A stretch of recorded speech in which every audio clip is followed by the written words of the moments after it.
Good afternoon and welcome to On Sheridan. I'm Ben Carter. And I'm Emily Johnson. On today's show, the newest BlackBerry is unveiled, changes to Sheridan's email, and a new NHL-size arena for Markham. But first, talk about extreme weather. Last week we were telling you about a cold alert. This week it's record high temperatures. Let's head outside to Andrea Stathers for the latest on this unexpectedly warm weather. Andrea? Thanks, Ben. Earlier today, I spoke with a meteorologist about the fast-changing weather and the dangers of flash flooding and freezing.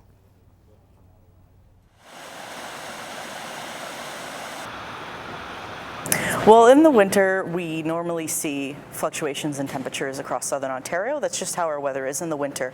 And so recently, we've had actually this large trough that's been sitting over the United States.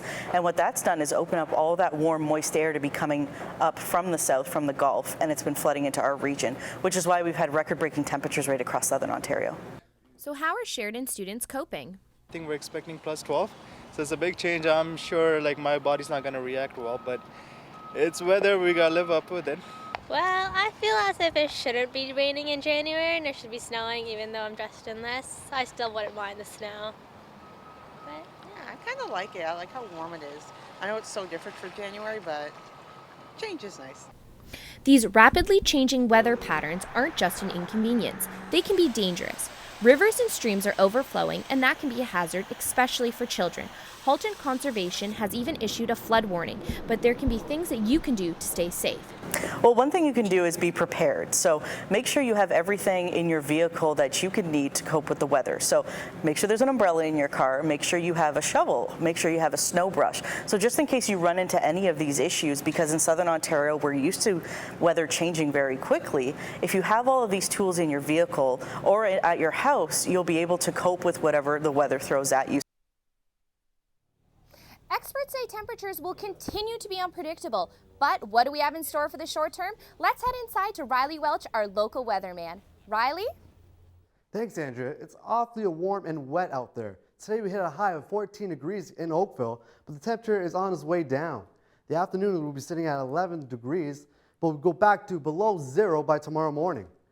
And there's even snow coming our way. Well, that's it for me. Back to the desk. The newly renamed BlackBerry, formerly Research in Motion, unveiled its latest device today. Stephen Pike finds out how the Z10 is being received at Sheridan. The much-anticipated release of BlackBerry 10 finally happened this morning. We checked in with some of Sheridan's staff to see what they had to say. Well, I thought it was an amazing launch. I sat at my computer absolutely glued to the launch. It was a lot of fun to watch, and I thought it was most encouraging for RIM as well. I really liked what I saw in terms of new capabilities of the phone, and I think it augurs really well for RIM going forward. Well, it's finally out. They've been working on it for a good 2 years, and they promised a lot, and it looks to me like they've actually delivered on the promise. As you can see, the iPhone is still outselling the BlackBerry, but after today's announced release of BlackBerry 10, BlackBerry is hoping that they'll be able to get back up in sales where Apple is. Soon this BlackBerry will be able to do everything and more that the iPhone can. First of all, I was really encouraged to see more media content. The deal that they've got with Disney and Sony, getting more access to movies, to TV, to songs, I think that was really good. I like the fact that they've made it a lot easier for application developers to create applications, so we're going to see a lot more applications than we've seen on the platform before. For the past 2 years, RIM, now solely known as BlackBerry, has been funding programs here at Sheridan. Hopefully with the newly released BlackBerry 10, they will be able to continue their funding. For On Sheridan, I'm Stephen Pike, Oakville. Great news for Mark Zuckerberg and the Facebook team. The social networking powerhouse is expected to post a surge in fourth quarter revenue today. Results show that revenue rose 34% to $1.2 billion last quarter. The Zuckerberg-led company is expected to put more emphasis on its mobile ad business. Those ads grossed about $150 million in revenue over the past quarter. Local business and industry leaders attended a breakfast networking event this morning at the Trafalgar campus. Elder Research Center, and one of the initiatives of the Sheridan Elder Research Center is BAN. It's the Business of Aging Information Exchange Network. And every 3 months, so quarterly, we have a Business of Aging networking breakfast.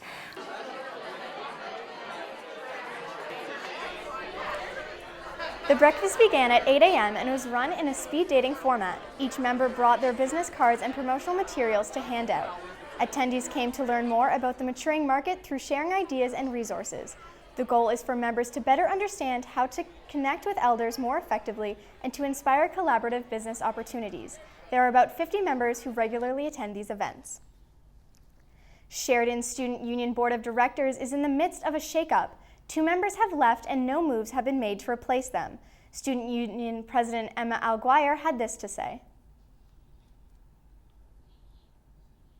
Their resume and a short cover letter to the chair of the board, Pavan Giri. And since we've kind of been collecting resumes, we're hoping to do interviews within the next couple of weeks. There are currently 10 members left on the board. More information and updates will be available sometime soon.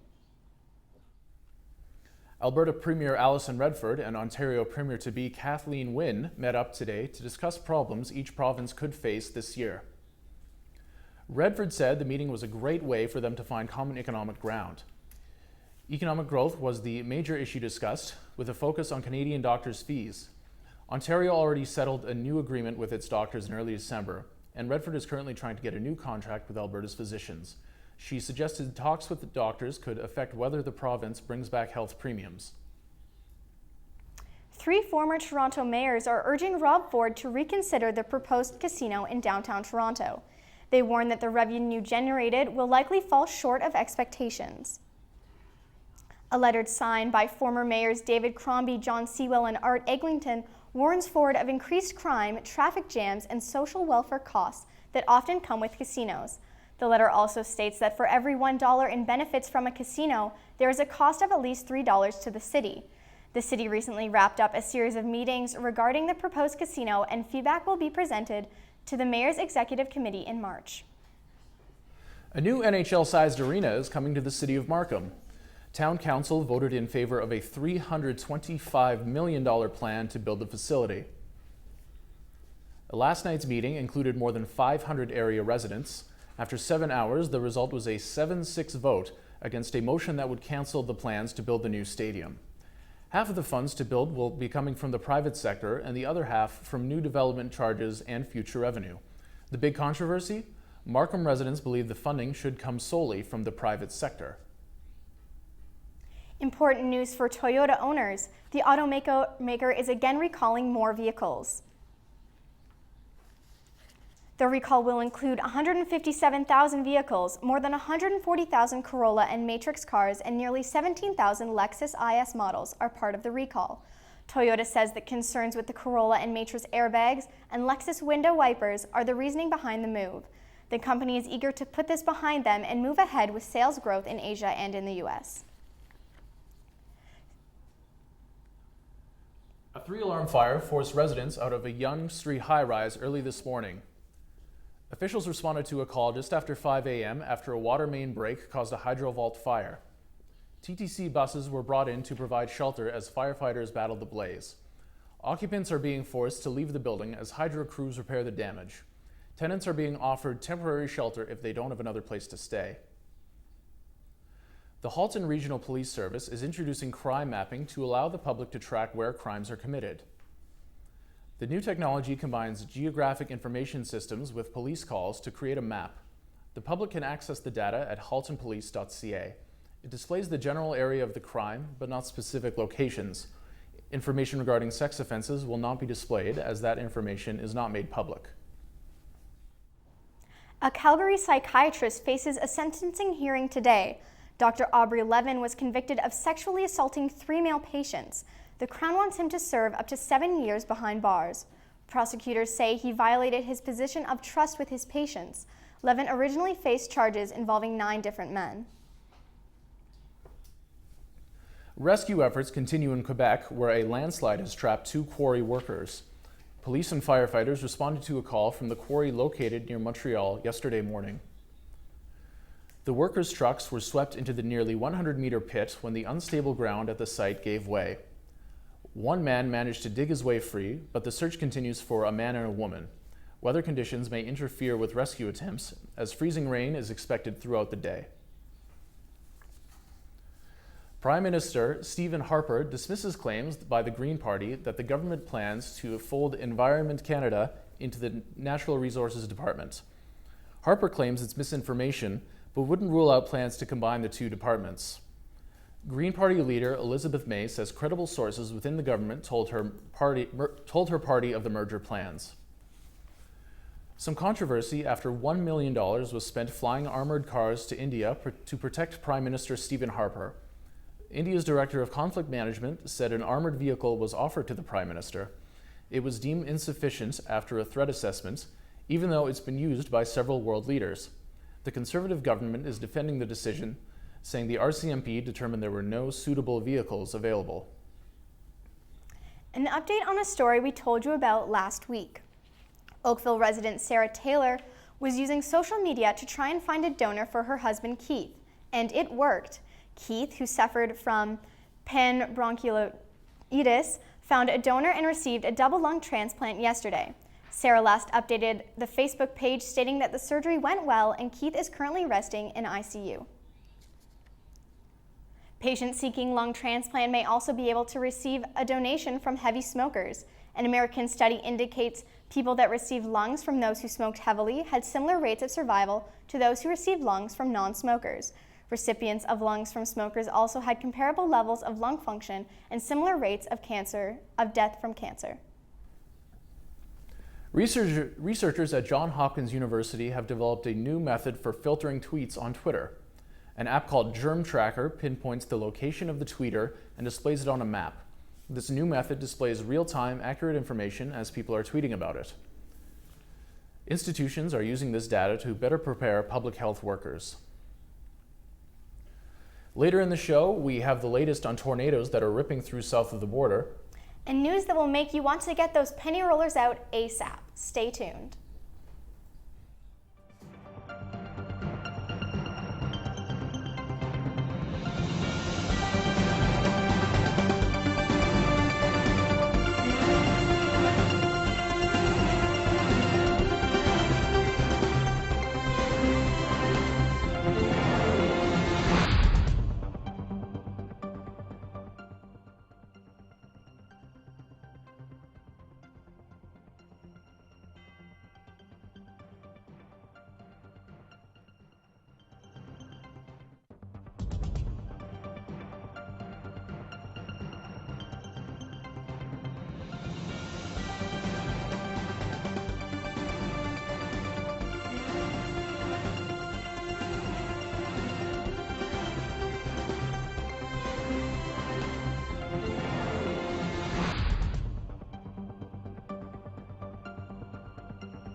Welcome back. International news is next. French troops took control of an airport in the town of Kidal as part of a military operation to rid Mali of rebel forces. A 3-week offensive by the French forces aimed to end a 10-month Islamist rebel occupation. The mission will eventually be handed over to a larger African force. France has 2,150 soldiers on Malian soil, plus more than 1,000 troops outside the country. This comes after the Islamist extremists banned music, drinking, smoking, and watching sports on television in the once peaceful nation of Mali.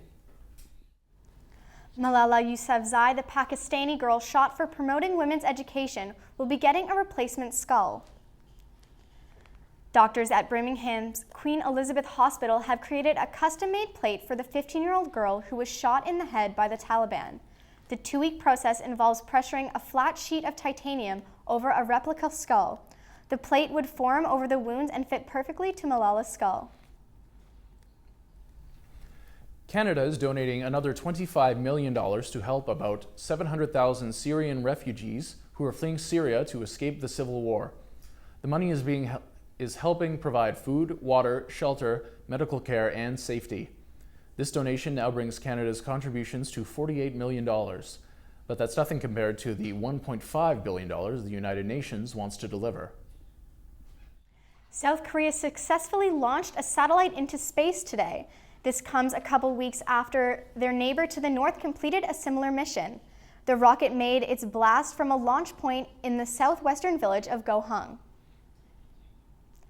It's a historic moment for South Korea and comes after increased tension on the Korean peninsula over North Korea's threat to explode a third nuclear device.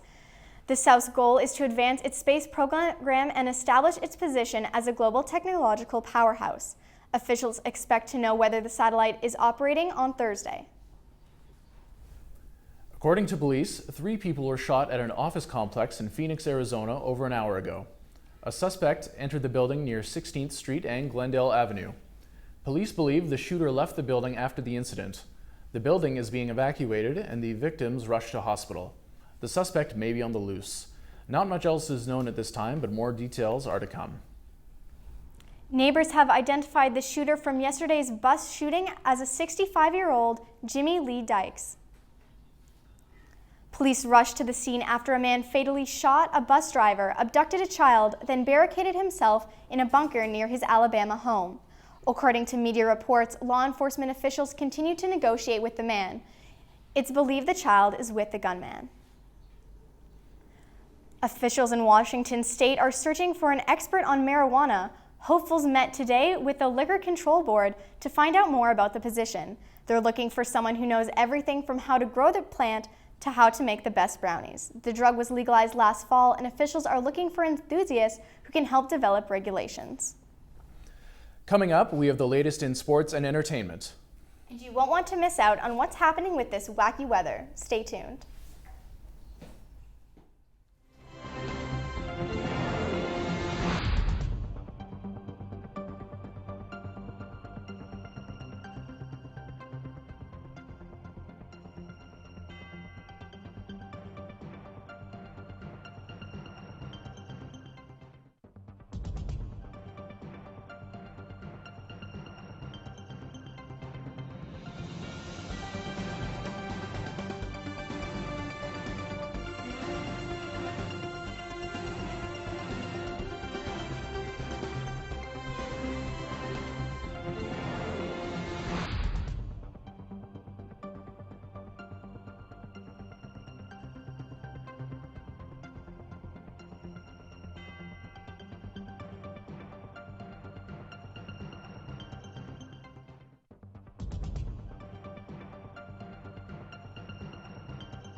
Welcome back. Now off to Nazar with sports. Thanks, guys. Breaking news coming from the CFL this afternoon as the new Ottawa franchise has named Marcel Desjardins general manager. Desjardins will get a second crack at the GM position as he was previously the Hamilton Tiger Cats GM in 2007. Desjardins served as the Montreal Alouettes assistant GM the past 4 seasons. Staying in Ontario, the Leafs were in action last night as they were taking on the Sabres in Buffalo. The Buds would get to Ryan Miller early in this one as Nazem Kadri gets the Kuhlman feed and rings it off the iron, but Jay McClement is there to clean up the mess. He gets the Leafs on the board 1-0 Toronto. After a pair of Buffalo goals, it's Matt Fratton to the rescue as he takes advantage of a bad rebound and ties it up at 2. This one would need OT and appeared to be headed to a shootout before Matthew Fratton stepped up to the plate and did this.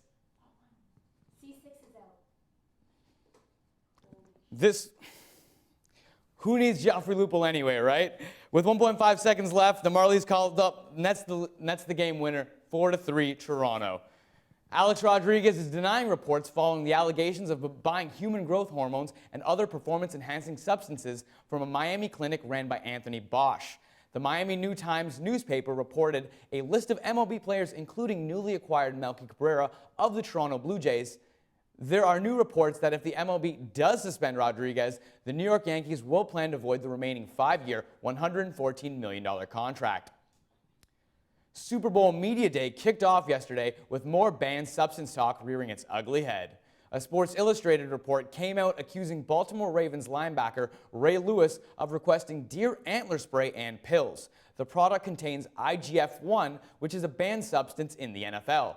This is what Lewis had to say regarding the allegations. Every test I've ever taken in the NFL, there's never been a question if I've ever even thought about using anything. So to even entertain stupidity like that, tell him to go try to get his story off somebody else. It's unquestionably the biggest day on the sports calendar, Super Bowl Sunday. Danny Schertzer found out what some local establishments and Sheridan students are doing to prep for the big game.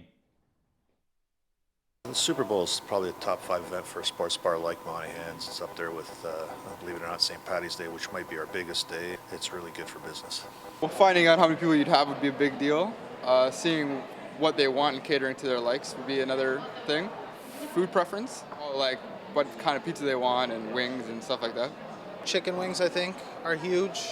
Nachos, that kind of thing. Finger food. Make sure there's lots of room for people. For people who want to go to bars to watch the game, there are factors that come into play when picking where you want to go. Definitely a good crowd, an enthusiastic crowd, good deals, food, fun people.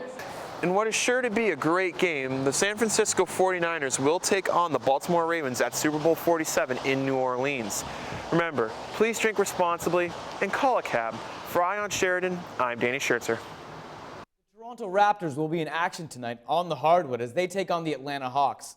Trade speculations have been swirling around the team lately as they appear to be the frontrunners to acquire Memphis Grizzlies small forward Rudy Gay. The likes of Andrea Bargnani, Jose Calderon, and Ed Davis have been in trade talks as reported by ESPN. That's all we've got for sports. Now here's Ashley Stennett with what's happening in the world of entertainment. Thanks, Naz. Yesterday, the play Rare was showcased at the Young Center in Toronto. The performance surrounds people who are diagnosed with Down syndrome and their everyday experiences. Here's Melissa Williams with more. The Distillery Historic District in Toronto is home to many theatrical performances. However, tonight, a unique set of performers express their true selves through storytelling. This performance is a rare opportunity for the audience members to connect one-on-one with the performers and their raw emotions. Rare is a play focused on 9 individuals who were born with Down syndrome. Through dance, singing, and storytelling, the actors share their dreams, fears, and challenges. It was amazing to see a group of people come together that you rarely get to see together. The visionary behind Rare is Judith Thompson, a playwright, director, actor, and a professor of theater at the University of Guelph. I think theater is best when it holds a real mirror up to the world that we live in, the audience. I'm certainly not the first to say that. But not to the world we think we live in, but the world behind the mirror, behind the looking glass, like in Alice in Wonderland. And that's why I employ masks in the piece, because I want people to look behind the mask, not just of people with Down syndrome, but of all people. Rare runs for 1 hour and has 13 performances. The show runs from now until February 7th. For On Sheridan, I'm Melissa Williams. Big coup for producers of the Oscars. The legendary Barbra Streisand will perform at the Oscars next month. Streisand is no stranger to the award show. She won Best Actress for the 1968 movie Funny Girl, and her song Evergreen won the Academy Award for Best Original Song in 1977. That was the last time Streisand performed at the Oscars. The 85th Academy Awards airs on February 24th. Well, no more lurking on Chris Brown's Instagram. It's now set to private. This social media shutdown is in the wake of an alleged scuffle between Brown and R&B singer Frank Ocean. Brown's been spotted wearing a cast, and according to some Star Watchers, that's proof enough for Ocean to press charges. All this as Rihanna gushes about Brown in the latest issue of Rolling Stone, claiming the bad boy has changed. Beyoncé is set to perform at the Super Bowl halftime show this Sunday, fresh after the controversy surrounding the inaugural ceremony. There has been much speculation about a Destiny's Child reunion at the Super Bowl's halftime.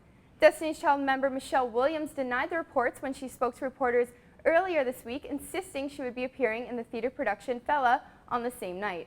However, the theater production website states there will be no shows between January 31st to February 3rd. A book about the tragic 1986 bus crash that killed 4 members of the Western Hockey League Swift Current Broncos is going to be made into a movie. The rights to produce a feature film adaptation of the book's sudden death has been secured by Trilight Entertainment. The junior hockey team was on its way to Regina for a game when its bus slid off an overpass and flipped. The movie should be out by early 2015. And that's all for entertainment stories I have for you. Now back to the desk. Thanks, Ashley. Coming back, we have your 5-day forecast. And we talk about life after Penny. We'll be right back.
Now let's check in with Riley Welch about this unseasonable weather.